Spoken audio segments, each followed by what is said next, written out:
Hello everyone, myself Pankaj. Welcome to Being Fishco.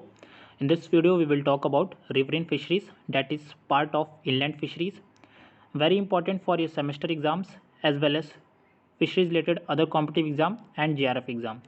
I have made point-wise notes so it can be used for both semester as well as for JRF exam. So let's start. Riverine fisheries main focus हमारा rivers रहेगा। तो सबसे पहले reverse के definition से start करते हैं। सबसे सिंपल डेफिनेशन अगर रिवर का कोई हो सकता है तो वो ये है कि it is a natural fresh water flowing body.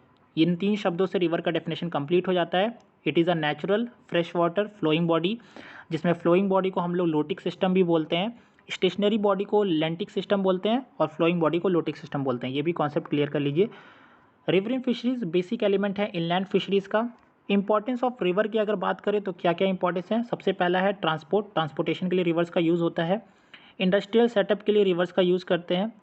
Power generation that is hydro electric power generation के लिए रिवर्स का यूज़ होता है by the creation of dam. और एग्रीकल्चर लैंड्स के लिए रिवर्स का यूज़ करते हैं by making irrigation canals. Reverse के दो पार्ट होते हैं। सबसे पहला पार्ट है रिथ्रॉन जोन, दूसरा पार्ट है पोटामन जोन। अब रिथ्रॉन जोन को अगर हम लोग समझे तो सबसे पहले आपको इमेजिनेशन बढ़ानी पड़ेगी। इमेजिनेशन से समझेंगे इस चीज़ को। रिथ्रॉन जोन रिवर का वो पार्ट होता है जो कि पहाड़ी इलाके में पाया जाता है। जो भी हिली एरियाज़ होते हैं वहाँ पे जो रिवर का पार्ट है वो रिथ्रॉन जोन कहलाता है। अब आपने मूवीज़ में देखा होगा, प्लस बहुत से लोगों ने लाइव भी देखा होगा कि जो पहाड़ी इलाके होते हैं वहाँ पे बेसिकली रिवर्स कैसे होते हैं। तो सबसे पहली बात, वहाँ का टेम्परेचर बहुत ही लो होता है। तो रिवर्स के जो वाटर है वहाँ के, उनका टेम्परेचर लो होगा। स्पीड बहुत ज़्यादा होती है, बहुत ही, क्योंकि स्टीप स्लोप्स होते हैं हिली एरियाज़ में, तो इसलिए रिवर के वाटर की स्पीड बहुत ही ज़्यादा होती है। तो स्पीड बहुत ज़्यादा है। डिज़ॉल्व्ड ऑक्सीजन ज़्यादा है क्योंकि एरेशन बहुत ज़्यादा हो रहा होता है। वाटर का डिस्टर्बेंस बहुत ज़्यादा है। वाटर लेवल ब्रेक हो रहा है, वाटर का सरफेस ब्रेक कर रहे हैं, वहाँ बहुत स्पीड से पानी बह रही है। इस वजह से डिज़ॉल्व्ड ऑक्सीजन में कोई कमी नहीं होती, बहुत ही ज़्यादा लेवल पे होता है। मतलब 9 mg पर लीटर या 9 ppm से ज़्यादा ही होता है डिज़ॉल्व्ड ऑक्सीजन का कंसनट्रेशन हिली एरियाज़ में। बहुत ही पतली नदी होती है, तो नैरो रिवर होता है। और क्योंकि पानी का बहाव बहुत ही तेज़ है तो उसके रास्ते में अगर जो भी चीज़ आता है उसको वो अपने साथ बहा के लेके चली जाती है, तो सेडिमेंट ट्रांसपोर्ट बहुत ज़्यादा होता है।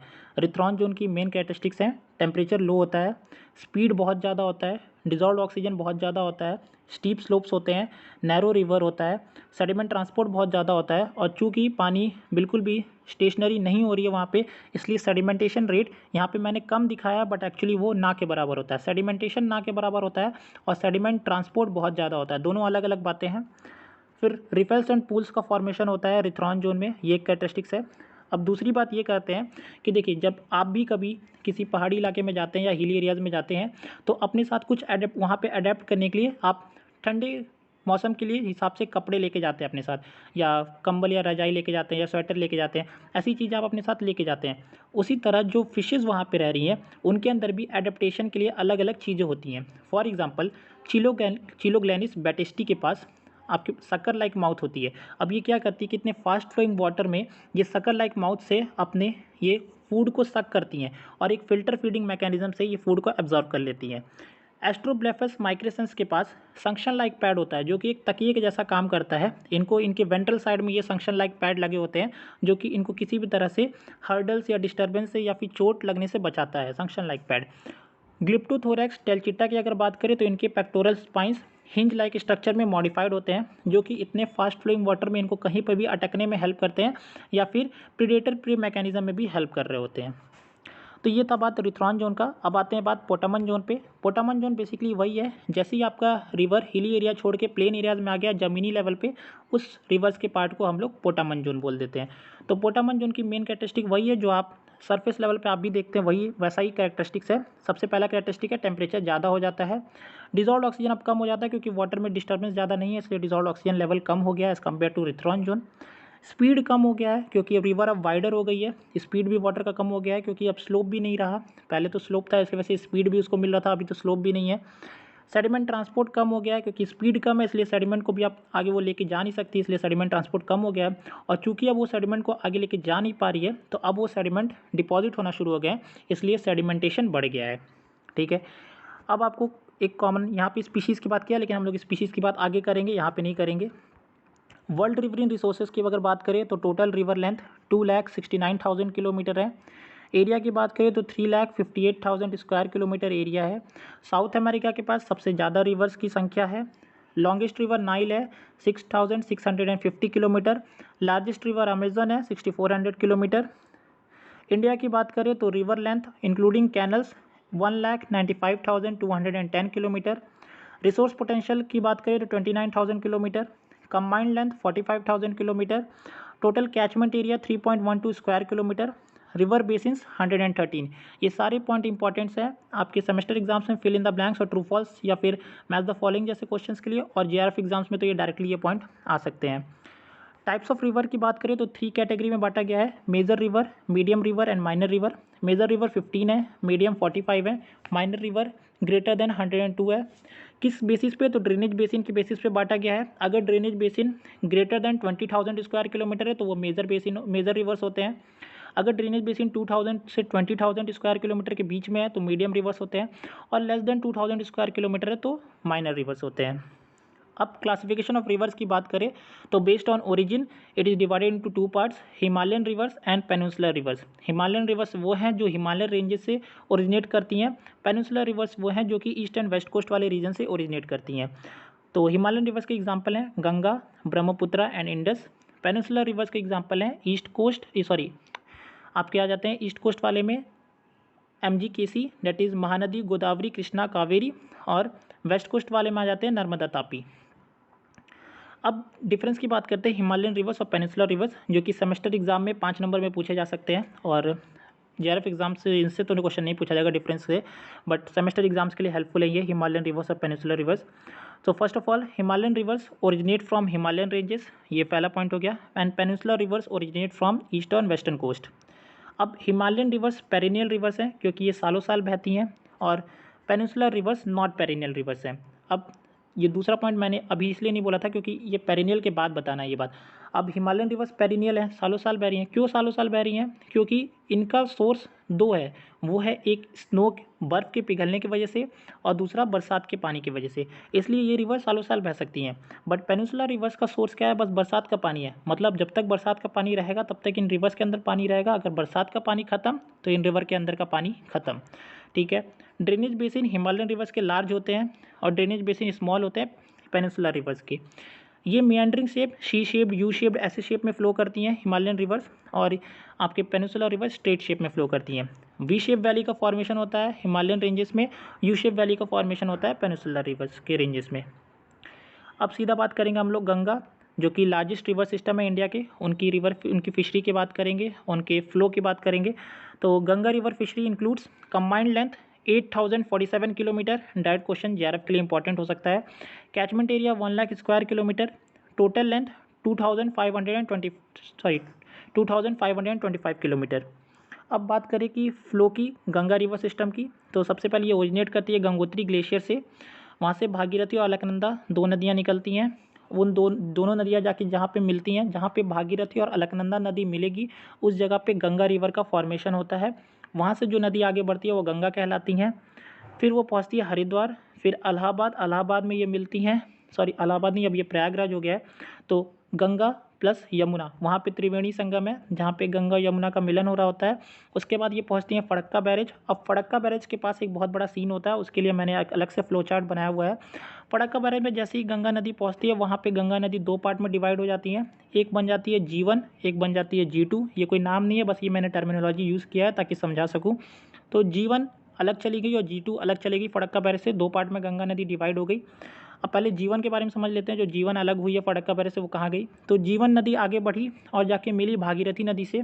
ये भागीरथी अलग है, ये वो उत्तराखंड वाली भागीरथी नहीं है, ये भागीरथी उसी साइड पाई जाती है फड़क्का बैरेज के आगे वाले साइड में।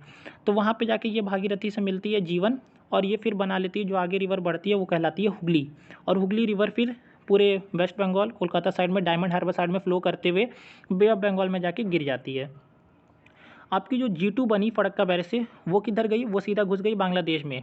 अब जैसे ही वो बांग्लादेश में घुसी, इंडिया तक में तो आप उसको गंगा रिवर से नाम से जानते हैं, बट जैसे ही वो बांग्लादेश में घुसी वहाँ पे उसका नाम बदल के पद्मा कर दिया गया। तो G2 का नाम बांग्लादेश में घुसते ही पद्मा रख दिया गया। अब पद्मा रिवर जाके मिलती है जमुना रिवर से, जो कि ब्रह्मपुत्रा का नाम है बांग्लादेश में, जमुना नाम होता है बांग्लादेश में ब्रह्मपुत्रा रिवर का। जहाँ पे पद्मा और जमुना मिलती है उस जगह का नाम है गोलंडो। वहाँ के बाद से जो रिवर आगे बढ़ती है वो बन जाती है मेघना, और ये मेघना रिवर फ्लो करके लास्ट में जाके गिर जाती है बे ऑफ बंगाल में। तो ये था पूरा गंगा का फ्लो चार्ट, जो कि अगर आपके सेमेस्टर एग्जाम्स में आता है तो आप ये 5 नंबर में लिख सकते हो इस चीज़ को। अब मैंने पहले फिशरी की बात नहीं किया था, लेकिन यहाँ पे करेंगे कॉमन ट्रिक्स के थ्रू कि अगर देखिए हो सकता है कि आप अपने एग्जाम्स में हो सकता है कि सारे फिशेज़ का नाम आप याद नहीं कर पाए, तो आपको कॉमन ट्रिक्स है कि ये आप इस तरीके से आप अपने आंसर्स को कंप्लीट कर सकते हैं। तो अगर आपसे कहीं भी किसी भी अपर स्ट्रेच की बात किया, किसी भी रिवर सिस्टम की, मान लीजिए गंगा रिवर सिस्टम के अपर स्ट्रेच की बात किया, या फिर रिथ्रॉन जोन की बात किया, या कोल्ड वाटर रीजन की बात किया, तो आप लिख सकते हैं आसानी से 2 कॉमन फिशेज़ का नाम आपको याद रखना है, trouts and mahseer. Trouts and mahseer ये 2 कॉमन फिशेज है। जहाँ भी कोल्ड वाटर फिशरी होगा या अपर स्ट्रेच या फिर रेंजेस की बात करेगा या पहाड़ी इलाके में कौन सी फिशेज़ का नाम अगर आपको लिखना होगा तो आप ट्राउट्स एंड महासीर का नाम लिख सकते हैं ईजिली, ठीक है। और जैसे ही अगर आप प्लेन एरियाज़ के फिशेज़ का नाम लिखने आ रहे होंगे तो आपको आँख बंद करके IMC और EMC का तो पहले ही लिख देना है, क्योंकि ये कॉमनली पाई जाती हैं प्लेन एरियाज़ में। Indian major carp, rohu catla mrigal, exotic major carp, silver carp, grass carp और कॉमन कार्प, इनका नाम लिख देना है तो आंसर एक्सटेंड हो जाएगा। कैट फिशेज़ का नाम आप लिख सकते हैं, पोन्टियस का नाम लिख देना है, और माइनर कार्प्स के नाम अगर आपको याद है तो लिख सकते हैं, वरना माइनर कार्प्स भी लिख सकते हैं। तो ये ट्रिक्स है, अगर आप अपने आंसर्स कंप्लीट करना चाहें तो इतने पॉइंट्स से आप अपने आंसर्स कंप्लीट कर सकते हैं। ये आप हर जगह अप्लाई कर सकते हैं, चाहे वो गंगा रिवर सिस्टम हो, ब्रह्मपुत्र रिवर सिस्टम हो, इंडस रिवर सिस्टम हो, उन सारी जगह पर ये एप्लीकेबल है। बात करते हैं गंगा फिशरी की, तो यहाँ पे 265 स्पीशीज़ हैं। Very important question for JRF। 265 species Ganga fisheries की हैं, जिसमें से इंपॉर्टेंट स्पीशीज़ 34 हैं। Endangered Ganges river dolphin, Platanista गैंगेटिका, ये भी एक इंपॉर्टेंट क्वेश्चन है और ये जनरल इन्फॉर्मेशन के लिए भी इंपॉर्टेंट है। Endangered Ganges river dolphin, Platanista gangetica Ganga fishery में पाई जाती हैं। Gears use to catch fishes, commonly मैंने लिखा है क्योंकि यह हर जगह एप्लीकेबल होगा। Dip net, cast net, purse seine net, gill net and drift net, ये कॉमन नेट से हर जगह एप्लीकेबल है। गंगा रिवर सिस्टम की बात हो गई। अब हम लोग बात करेंगे यमुना रिवर सिस्टम की। तो 1376 किलोमीटर ये इनका लेंथ है। ओरिजिन होता है यमुनेत्री ग्लेशियर से। टोन इनकी लार्जेस्ट ट्रिब्यूटरी है। चंबल इनकी लॉन्गेस्ट ट्रिब्यूटरी है। गंगा से मिलती हैं ये प्रयागराज में त्रिवेणी संगम में। ये थी यमुना की बात। अब आते हैं ब्रह्मपुत्र की बात करते हैं। तो ब्रह्मपुत्र को fresh water moving ocean of north east India बोला जाता है। आई रिपीट, ब्रह्मपुत्र को fresh water moving ocean of north east India बोला जाता है। कंबाइंड लेंथ 4000 किलोमीटर है। टोटल लेंथ 2900 किलोमीटर है। इसमें 221 स्पीशीज़ पाई जाती हैं। याद कीजिए, गंगा फिशरी में 265 स्पीशीज़ थी, ब्रह्मपुत्र फिशरी में 221 स्पीशीज़ हैं। इंपॉर्टेंट इसकी 35 स्पीशीज़ है, उसकी 34 स्पीशीज़ थी, ठीक है। एक बार और आप देख लीजिए, ओके। अब आते हैं, बात करते हैं ओरिजिन की। तो ये ओरिजिनेट करती हैं केमा युंगडुंग माउंटेन, तिब्बत से, ठीक है। फ्लो चार्ट की अगर बात करें, जिससे आप ये अगर 5 मार्क्स के क्वेश्चन में आता है सेमेस्टर एग्जाम्स में, तो आप लिख सकते हैं ये केमा युंगडुंग माउंटेन से ओरिजिनेट करती है तिब्बत रीजन में। तिब्बत में इस रिवर को अभी ये ब्रह्मपुत्र नाम नहीं पड़ा है, वहाँ पे ये सांगपो के नाम से जानी जाती है। तिब्बत में ये सांगपो के नाम से बहती हैं। फिर ये पहुँचती हैं अरुणाचल प्रदेश में, जहाँ पे ये कहलाती हैं डिहांग एंड सियांग। फिर ये अरुणाचल प्रदेश से बह लेती हैं, उसके बाद ये पहुँचती हैं असम में, जहाँ पे ये मिलती हैं डिबांग से और लोहित से। डिबांग और लोहित नाम की ट्रिब्यूटरी से ये मिलती हैं। उसके बाद इनका नाम फाइनली ब्रह्मपुत्र पड़ जाता है और ये ब्रह्मपुत्र नदी बह के पहुँचती है बांग्लादेश में, जहाँ पे इसका नाम बदल के रख दिया जाता है जमुना। अब ये जमुना रिवर बांग्लादेश में मिलती है पद्मा रिवर से। उसके बाद ये फॉर्म कहाँ पे मिलती हैं, तो गोलंडो में मिलती हैं।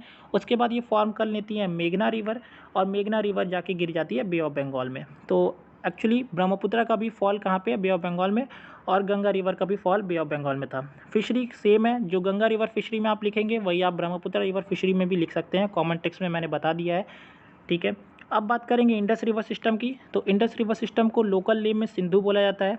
Longest rivers in India lion's mouth भी बोला जाता है। Consist of 5 river, that is Jhelum, Sutlej, Beas, Chenab और Ravi. Total length 2000 kilometre, combined length 5600 kilometre. Origin glaciers of Kailash range Tibet, और फॉल करती है अरेबियन सी में। बात करते हैं झेलम की, 725 kilometre, origin spring at Verinag Kashmir. Chenab 960 kilometre, origin Lahaul and Spiti district Himachal Pradesh. Ravi 725 kilometre, origin Barabang and Dhauladhar range Himalayas. Beas 470 kilometre, origin Rohtang pass Himachal Pradesh. Sutlej 1450 kilometre, origin रालकरथल and Mansarovar. It is the longest tributary of Indus system, enters India at Shipki pass Himachal Pradesh. Bhakra dam और large reservoir Gobind Sagar reservoir is on Sutlej river. ये था बात Indus river system का। अब बात करेंगे east coast river system के ऊपर, जिसमें आ जाती हैं KGMC, कृष्णा, गोदावरी, महानदी, कावेरी। तो टोटल लेंथ 6437 किलोमीटर। बात करेंगे पहले महानदी की, 857 kilometre. Origin point is Sihawa hills. Hirakud dam जो कि लॉन्गेस्ट डैम है वो महानदी रिवर पे है। ये फॉल करती है बे ऑफ बंगाल में। Total species found in Mahanadi river is 253 species. Godavari की बात करें तो 1465 kilometre. Origin Trimbakeshwar in Deolali hills. Largest of peninsula river, Godavari is the largest of peninsula river. ये एक इंपॉर्टेंट पॉइंट हो सकता है फिर इन द ब्लैंक्स के लिए भी और जेआरएफ पॉइंट ऑफ व्यू के लिए भी। और Godavari fishery includes Godavari prawn that is Macrobrachium malcolmsonii, it is also known as Godavari prawn. बात करेंगे कृष्णा रिवर्स की तो 1280 kilometre total length of Krishna river. Origin Mahabaleshwar hills.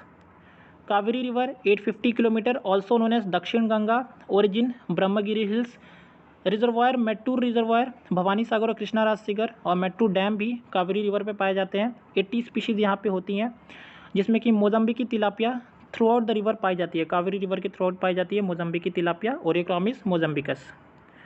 Waste coast river system की बात करें तो इसमें इंक्लूड होती है नर्मदा और Tapti. Narmada total length 1312 kilometre. Origin Maikal highlands Amarkantak. Falls gulf of Cambay Arabian sea में।